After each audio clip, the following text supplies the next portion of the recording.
Hello everyone. तो मैं फिर से आप लोगों के सामने हाजिर हूँ। तो दोस्तों, ये जो रामचंद्र तिवारी जी की पुस्तक की जो सीरीज चल रही है, उम्मीद करूंगी आप लोगों को ये क्लास पसंद आ रही होगी। तो दोस्तों, बिना देरी किए मैं क्लास को स्टार्ट करती हूँ। आज हम क्लास का जो हमारी रामचंद्र तिवारी सीरीज का है पार्ट 4 करेंगे।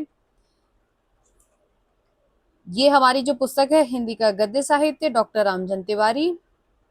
कल हमने राजा शिव प्रसाद सितारे हिंद तक पढ़ लिया था, अब हम राजा लक्ष्मण सिंह जी को पढ़ेंगे।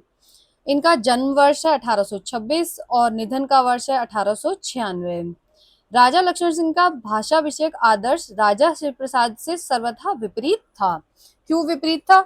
एक उर्दू यानी कि हिंदुस्तानी बोली के समर्थक थे और दूसरे संस्कृत मिश्रित के। उन्होंने अपने पत्र प्रजा हितैषी में संस्कृत निष्ठ हिंदी का पक्ष लिया। शकुंतला 1861, इसका आप वर्ष याद रखेंगे, रचना काल। रघुवंश 1878 और मेघदूत 1882। इन तीनों अनुवाद ग्रंथों में भी उन्होंने अपना भाषा विषयक आदर्श वही रखा है। क्या आदर्श है उनका? संस्कृत निष्ठ। अपना मत स्पष्ट करते हुए उन्होंने कहा है, हमारे मत में हिंदी और उर्दू दो बोली न्यारी न्यारी हैं। ये महत्वपूर्ण कथन है और कई सारे एग्जाम्स में आ भी चुका है। हिंदी इस देश के हिंदू बोलते हैं और उर्दू यहाँ के मुसलमानों और फारसी पढ़े हुए हिंदुओं की बोलचाल है। हिंदी में संस्कृत के पद बहुत आते हैं, उर्दू में अरबी फारसी के, परंतु कुछ आवश्यक नहीं कि अरबी फारसी के शब्दों के बिना हिंदी न बोली जाए, और न उस भाषा को हिंदी कहते हैं जिसमें अरबी फारसी के शब्द भरे हों। तो संस्कृत निष्ठ हिंदी के समर्थक थे, इस वजह से उन्हें अरबी फारसी वाले शब्दों वाली हिंदी पसंद नहीं थी। राजा लक्ष्मण सिंह की भाषा उर्दू फारसी शब्दों से रहित होने तथा संस्कृत निष्ठ होने पर भी जनता के अधिक निकट थी। इनकी भाषा कैसी थी? जनता के संस्कृत निष्ठ होने के बावजूद जनता के निकट थी। उसमें परिमार्जन कम है, ब्रिजी का प्रभाव पर्याप्त मात्रा में है, और सबसे बड़ी कमी उसमें यह है कि युग के अनुकूल नवीन चेतना का भार वहन करने में वह अक्षम है। उसमें अर्थशास्त्र, राजनीति, इतिहास, भूगोल आदि ज्ञान विज्ञान के विषयों की सफल अभिव्यक्ति संभव नहीं। यह होने पर भी उनकी कृतियों का खूब स्वागत हुआ। उनका शकुंतला का अनुवाद तो बहुत ही लोकप्रिय हुआ। किसका अनुवाद? शकुंतला का। शकुंतला की भाषा के यहाँ पे एक सुंदर उदाहरण दे रखा है, आप लोग इस वो भी मतलब अच्छे से देख लेंगे, क्योंकि मुझे पता नहीं क्यों बहुत इंपॉर्टेंट लगा। अनुसुईया हौले प्रेमवदा से सखी, मैं भी अभी सोच विचार में हूँ, अब इससे कुछ पूछूंगी। प्रगट महात्मा, तुम्हारे मधुर वचनों के विश्वास में आकर मेरा जी यह पूछने को चाहता है कि तुम किस राजवंश के भूषण हो और किस देश की प्रजा को विरह में व्याकुल छोड़ यहाँ पधारे हो। ये शकुंतला जो उनका अनुवाद है उससे ली गई है। राजा लक्ष्मण सिंह की उपयुक्त भाषा के विषय में आचार्य शुक्ल कहते हैं, यह भाषा ठेठ और सरल होते हुए भी साहित्य में चिरकाल से व्यवहृत संस्कृत के कुछ रस सिद्ध शब्द लिए हुए है। ये महत्वपूर्ण कथन है आचार्य रामचंद्र शुक्ल का। किसके विषय में है? कि राजा लक्ष्मण सिंह की भाषा के विषय में।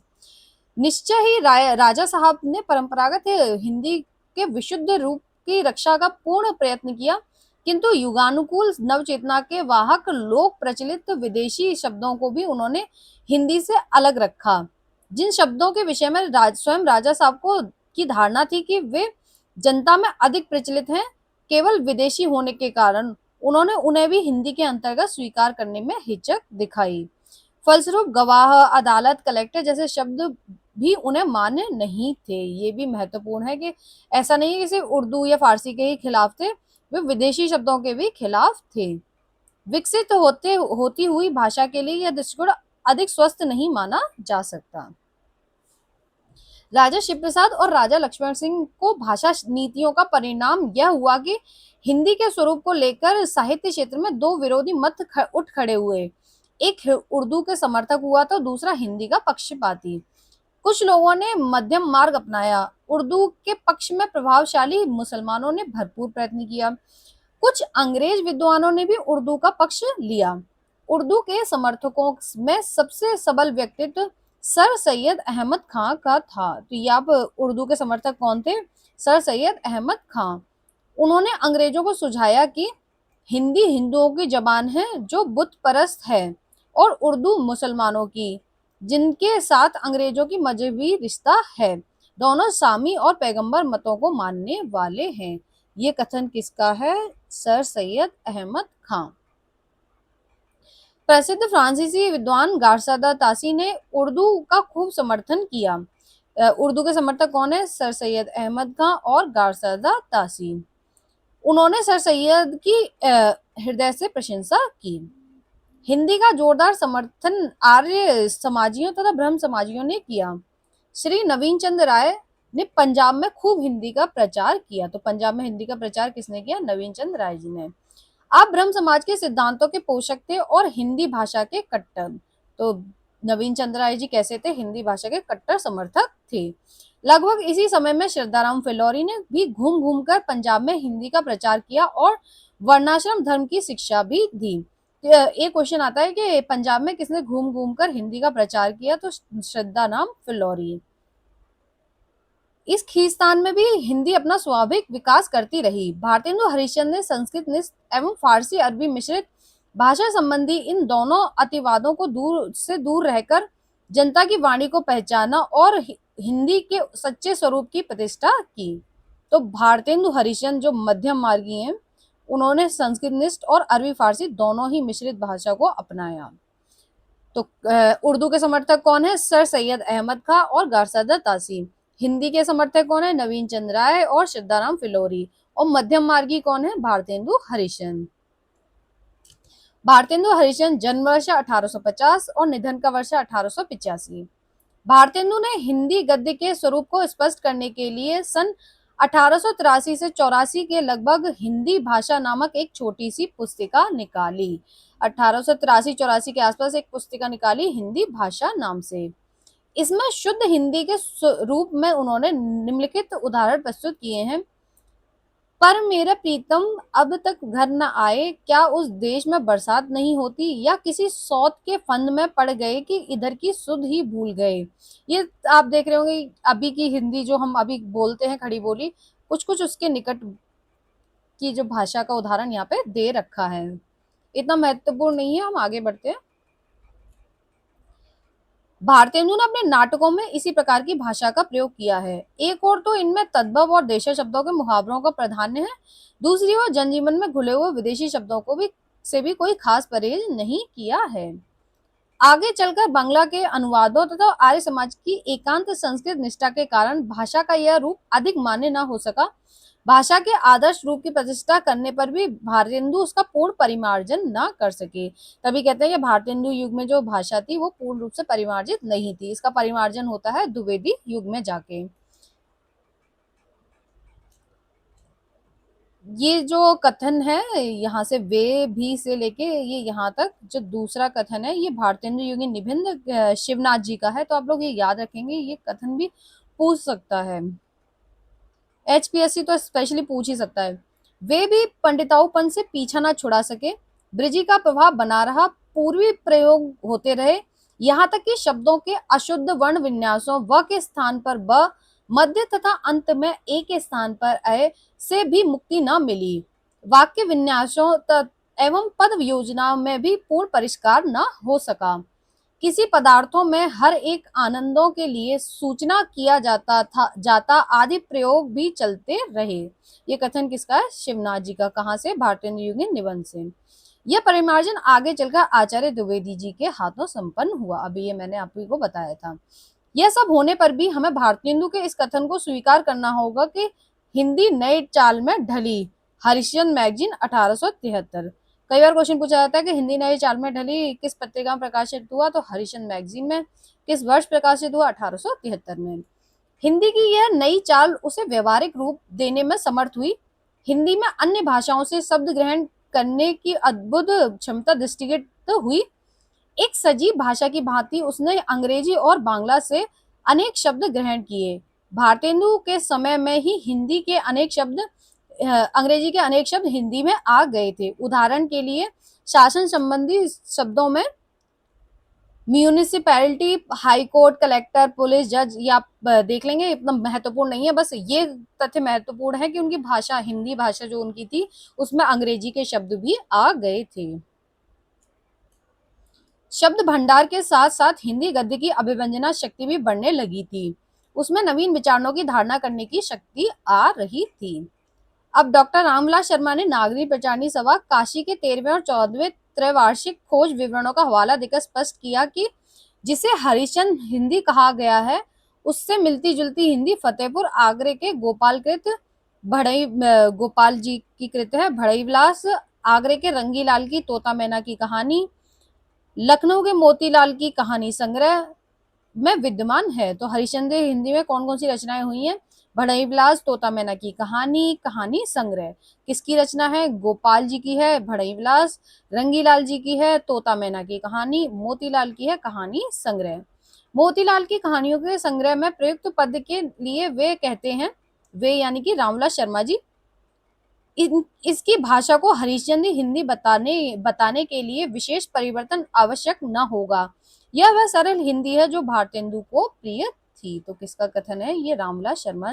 ये कथन महत्वपूर्ण, आप एक बारी देख लेंगे। भारतेंदु के समसामयिक लेखकों का योगदान। भारतेंदु की प्रेरणा से उनके जीवन काल में ही अनेक गद्य लेखकों एवं कवियों का अच्छा मंडल बन गया था। गद्य लेखकों में पंडित प्रताप नारायण मिश्र, उपाध्याय बद्री नारायण चौधरी, ठाकुर जगमोहन सिंह तथा बालकृष्ण भट्ट प्रमुख थे। इन सभी लेखकों को अपनी परंपरागत भाषा की प्रवृत्ति का पूरा परिचय था। संस्कृत के अप्रचलित शब्दों का प्रयोग ये लोग नहीं करते थे। साथ ही आवश्यकता अनुसार अन्य भाषाओं से शब्दों लेने में इन्हें हिचक न थी।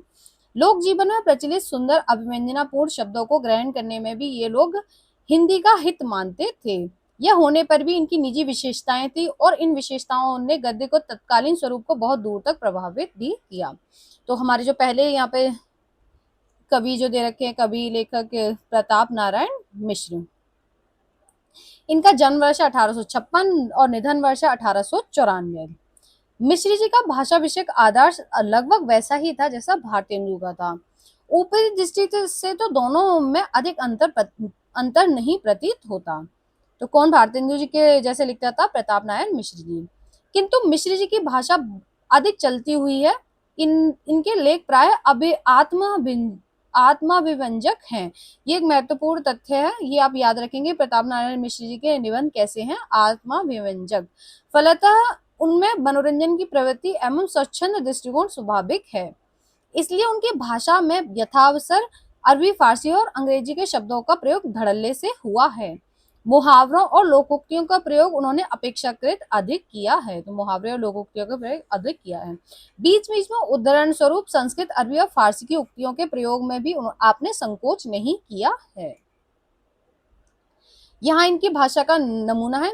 सच है भ्रमोत्पादक भ्रम स्वरूप भगवान के बनाए हुए भव में जो कुछ है भ्रम ही है।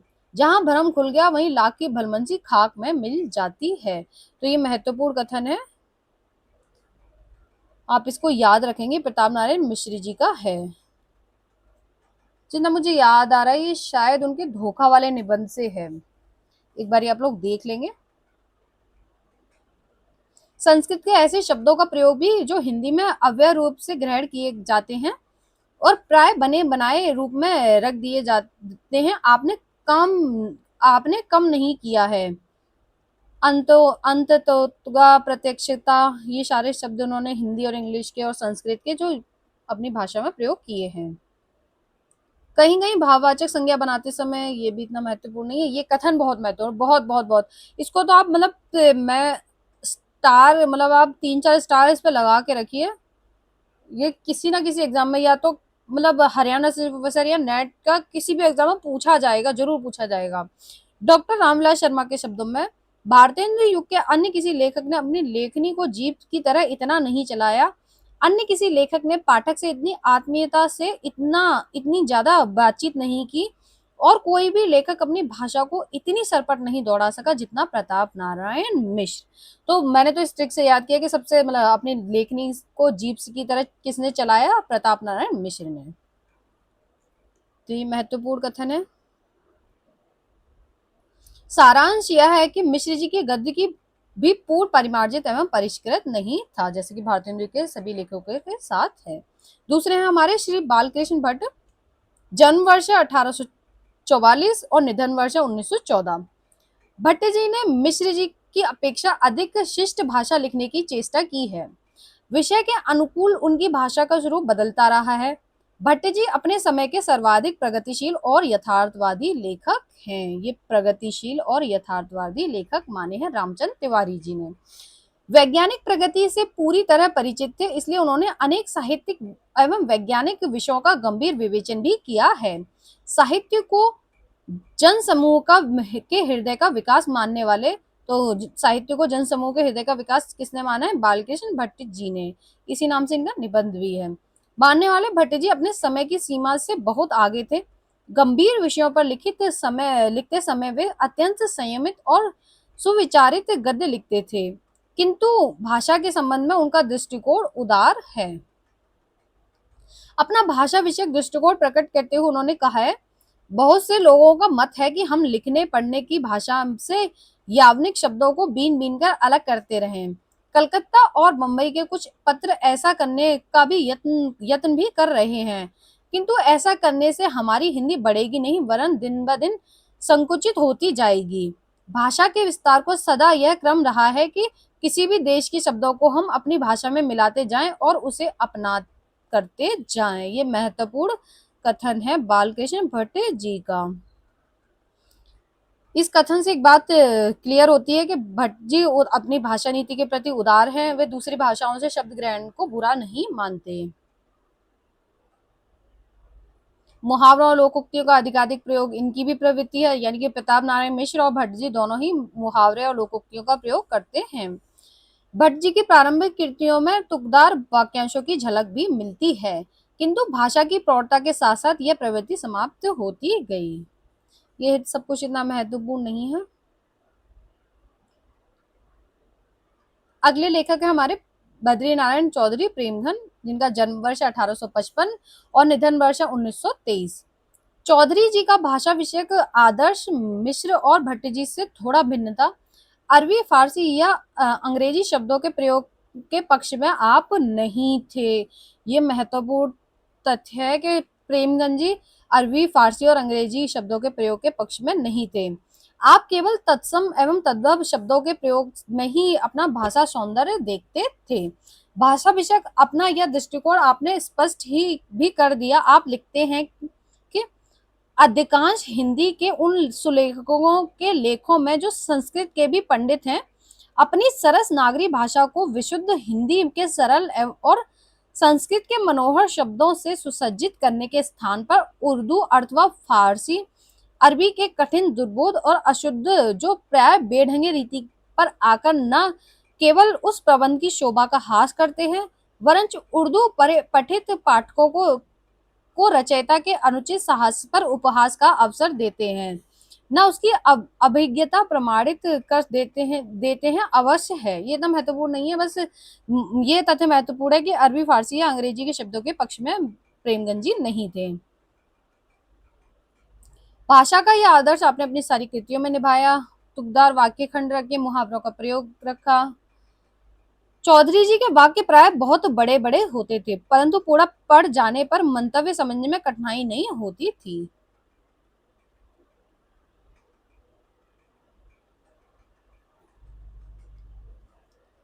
अगले हैं हमारे चौथे ठाकुर जगमोहन सिंह। इनका जन्म वर्ष 1857 और निधन का वर्ष 1899। ठाकुर साहब की भाषा के विषय में आचार्य शुक्ल जी का यह कथन ध्यान देने योग्य है। ठाकुर जगमोहन सिंह की शैली शब्द शोधन और अनुप्रास की प्रवृत्ति के कारण चौधरी बद्री नारायण की शैली से मिलती जुलती है, पर उसमें लंबे लंबे वाक्य की जटिलता नहीं आने पाई है। यानी कि प्रेमगंज जी के वाक्यों में लंबे लंबे वाक्य हैं और जटिलता है। इसके अतिरिक्त उनकी भाषा में जीवन की मधुर भारतीय रंगस्थलियों को मार्मिक ढंग से हृदय में जमाने वाले प्यारे शब्दों का चयन अपनी अलग विशेषता रखता है। आपकी भाषा का ये उदाहरण इतना महत्वपूर्ण नहीं है, ये कथन जरूर महत्वपूर्ण है कि किसका है, आचार्य रामचंद्र शुक्ल जी का, और किसके विषय में, ठाकुर जगमोहन सिंह जी के विषय में। हमारे पांचवें लेखक हैं बाल मुकुंद गुप्त। 1865 इनका जन्म वर्ष है, 1907 निधन वर्ष।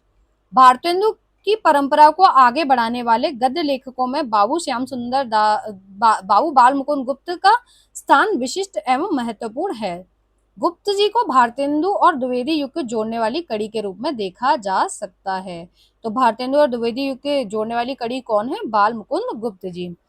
हिंदी गद्य के परिमार्जन में आपका बहुत बड़ा योगदान है। आपने आचार्य द्विवेदी से अनिश्चितता शब्द के प्रयोग को लेकर आपने जो विवाद खड़ा किया था, उसका ऐतिहासिक महत्व है।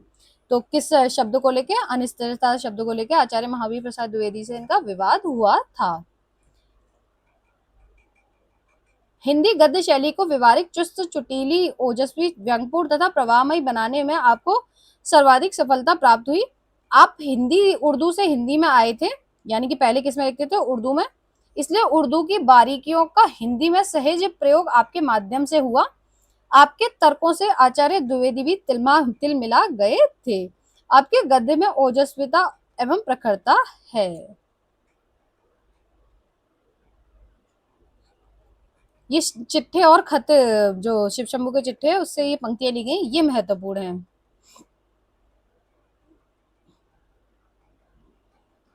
परंतु क्या इससे भी बढ़कर और दृश्य नहीं है? हाँ हैं, पर जरा और स्थिरता से देखने के हैं।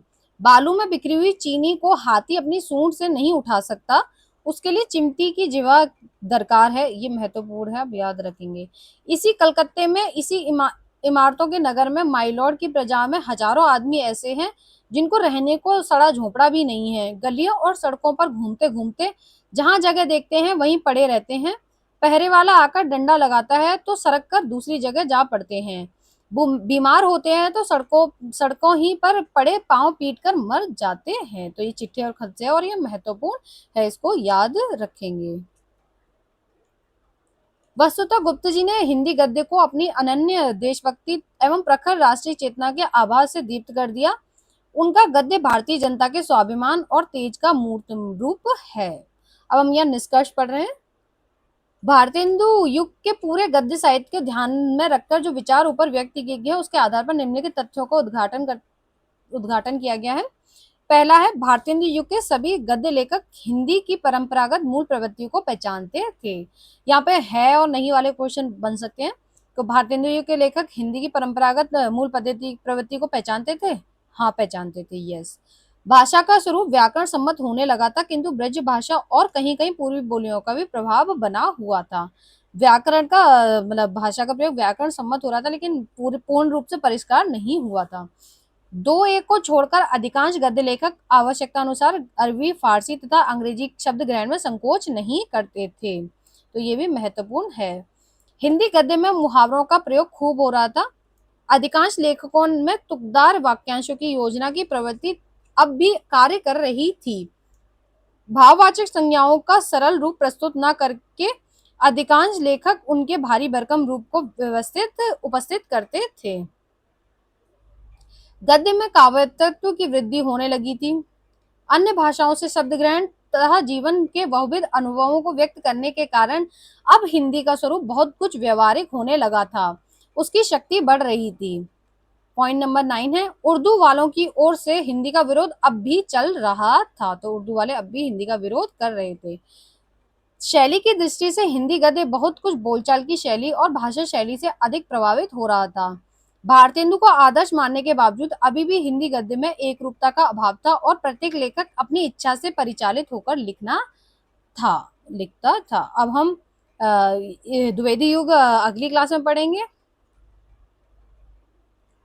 एक सेकंड, हम द्विवेदी युग हम अगली क्लास में पढ़ेंगे। अभी हम क्वेश्चन सॉल्व कर लेते हैं।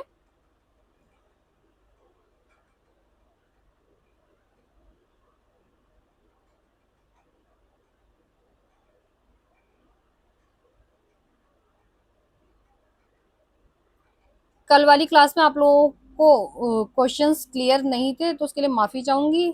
आज मैंने पूरी कोशिश की है कि आप लोगों को क्वेश्चंस क्लियर दिखाई दें और कुछ दिक्कत भी ना हो। अभी मैं भी सीख ही रही हूँ, तो बस थोड़ा थोड़ा सीखते सीखते ही सारी चीज़ें आएंगी।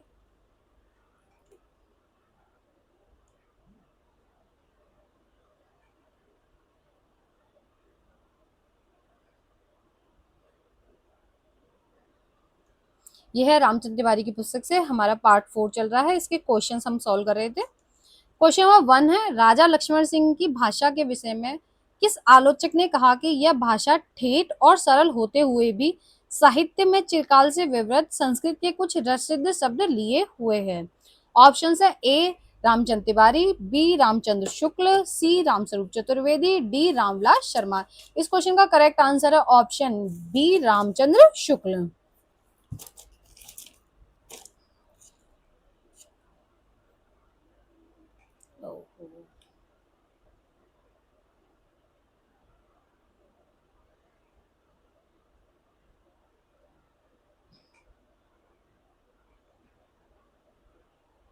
इस क्वेश्चन का आंसर है करेक्ट आचार्य रामचंद्र शुक्ल। क्वेश्चन नंबर 2 है, वे भी पंडिताऊपन से पीछा न छुड़ा सके, ब्रिजी का प्रभाव बना रहा, पूर्वी प्रयोग होते रहे, यहाँ तक कि शब्दों के अशुद्ध वर्ण विन्यासों व के स्थान पर ब, मध्य तथा अंत में ए के स्थान पर ए से भी मुक्ति न मिली, वाक्य विन्यासों तथा पद योजनाओं में भी पूर्ण परिष्कार न हो सका, किसी पदार्थों में हर एक आनंदों के लिए सूचना किया जाता आदि प्रयोग भी चलते रहे। कथन किस आलोचक का है?